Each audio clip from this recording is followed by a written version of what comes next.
मी आलो आता सध्या टिकोनाच्या पायथ्याशी. इथं आपण गाडी पार्क केली आहे मागं, जिथं पार्किंग आहे टिकोनाच्या पायथ्याशी.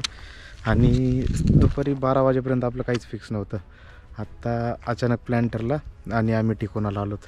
आणि येता येता आम्हाला 3 तास लागलेत. त्याच्यामुळं आता फक्त 3 तास उरलेत, कारण थंडी असल्यामुळे 6 वाजता बरोबर रात्र पडते इकडं.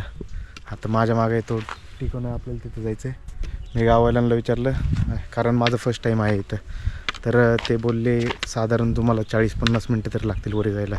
पण आता आपण शूटिंग करत जात असेल तर आपल्याला 1 तास तरी लागेल. तर बघू, इथं जस्ट गाडी पार्क केली आपण. मागच्या वेळेस ज्यावेळेस तुंगवर आलो तो त्यावेळेस टिकोना लांबूनच दिसत होता आणि त्याच्या त्रिकोणी आकारामुळं तो खरंच खूप भारी वाटायचा. इथून टिकोनाचा ट्रेक स्टार्ट होतो. बोट तर खरंच खूप खतरनाक लावला आहे. आता दुपारचे 3 वाजले ते यायला, पण तरी पण काही हरकत नाही, कारण 3 तासामध्ये आपण पूर्ण किल्ला बघू शकतो.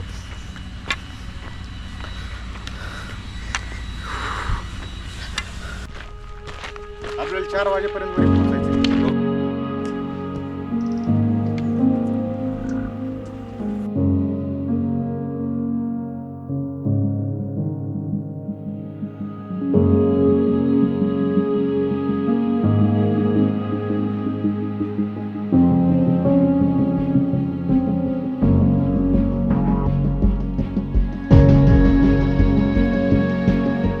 10-15 मिनटाचा ट्रेक झाला आहे आणि रेलिंगचा रस्ता लागला आहे आपल्याला, कारण साईडला पूर्ण स्लोप आहे.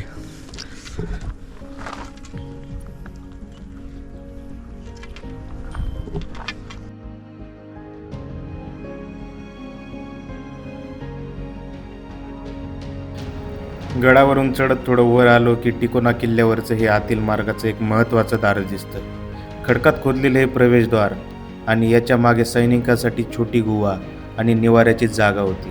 शत्रूंवर नियंत्रण ठेवण्यासाठी आणि वरचा चढ सुरक्षित ठेवण्यासाठी इथे पहारा दिला जायचा. आणि इथूनच पुढे आपण किल्ल्याच्या मुख्य प्रवेशद्वाराकडे जाऊ शकतो.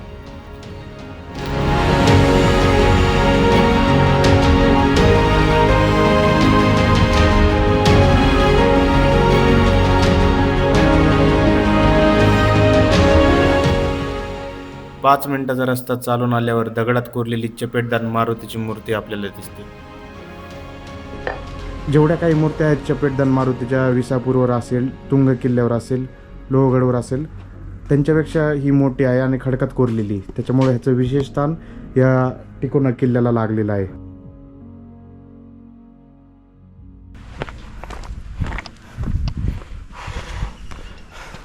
तिकडूनच अंधार पडलाय रे, पलीकडून सगळं ऊन आहे. अजून थोडं अंतर पार करून आल्यावर गुहेतील कोरलेलं मंदिर आपल्याला दिसतं. हे मंदिर किती जुनं आहे याची कुणालाच नेमकी माहिती नाही, पण किल्ल्याची रचना, अवशेष आणि गुहेचं स्वरूप बघितलं तर हे मंदिर पांडवकालीन किंवा शिलाहार काळाशी जोडलेलं असल्याचं मानलं जातं. आणि या मंदिरापासूनच पुढे बाले किल्ल्याकडे जाणारा मुख्य मार्ग सुरू होतो. बाले किल्ल्याचा चढ खूप उभा आहे. या उभ्या चढावर सुमारे 40 ते 45 पायऱ्या आढळतात, ज्या अंदाजे 8 इंच रुंदीच्या आणि 2 फूट उंचीच्या आहेत. आपण आलो आता बाले किल्ल्याच्या महाद्वारापाशी आणि मध्ये गेलो आपल्याला एकच गुफा लागणार आहे इथं साईडला. आणि पायऱ्या बघा तुम्ही कसल्या स्लोपमध्ये येतं. साईडला सपोर्टसाठी त्यांनी रस्सी पण बांधली आहे. आणि इथं पाणी, त्रिकोट पाण्याचं टाकं म्हणलं जातं याला. ही बारीक रस्सी बघ, तिथं पूर्ण म्हणजे तुटायची शक्यता आहे. आणि किती वर्षापासून लावले ते पण माहीत नाही. बाले किल्ल्यावरचे बुरुज सगळे विघ्न अवस्थेत बघायला भेटतात आपल्याला. हे सगळं पडलेलं स्ट्रक्चर आहे या गडाचं.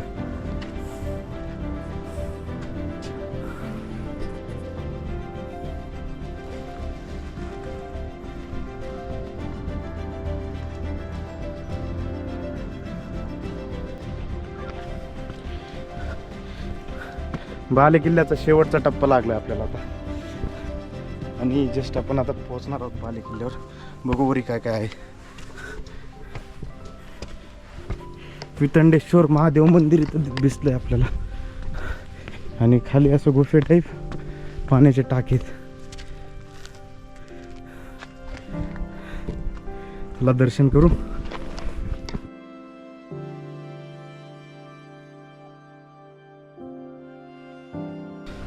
फायनली 1 तासानंतर आपण बाले किल्ल्यावर पोहोचलो. इथे एक बाले किल्ल्यावर पण मोठं पाण्याचं टाकं इथं खोदलेलं आहे.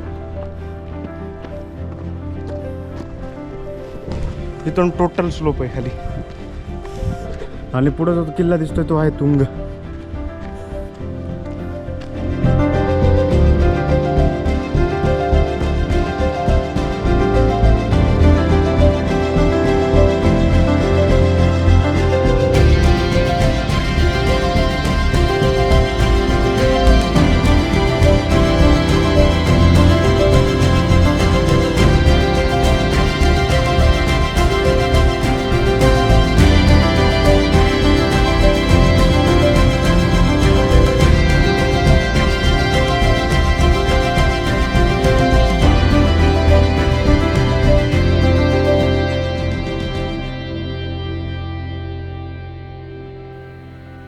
त्रिकोणी आकारामुळे हे नाव मिळालेला हा गड फक्त एक डोंगर नाही, इथल्या प्रत्येक दगडावरून मावळ्यांचं शौर्य अजूनही जाणवतं.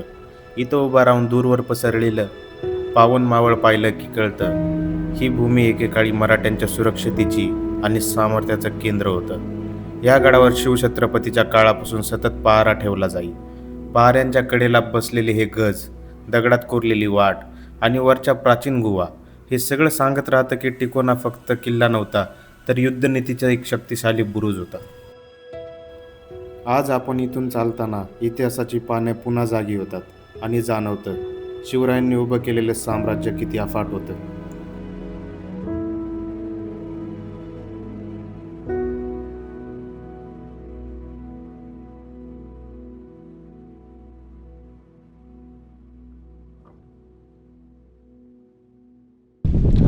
सहा 20 टाइम झालाय आणि तुम्ही बघू शकता मागे मागे हे दृश्य.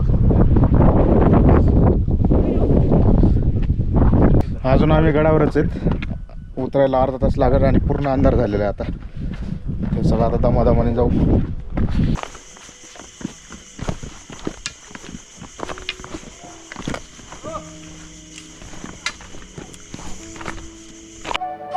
गड उतरल्यानंतर पार्किंग पाशी आम्ही शेकोटी केली आणि परत पुण्याकडे जाण्यास सुरुवात केली.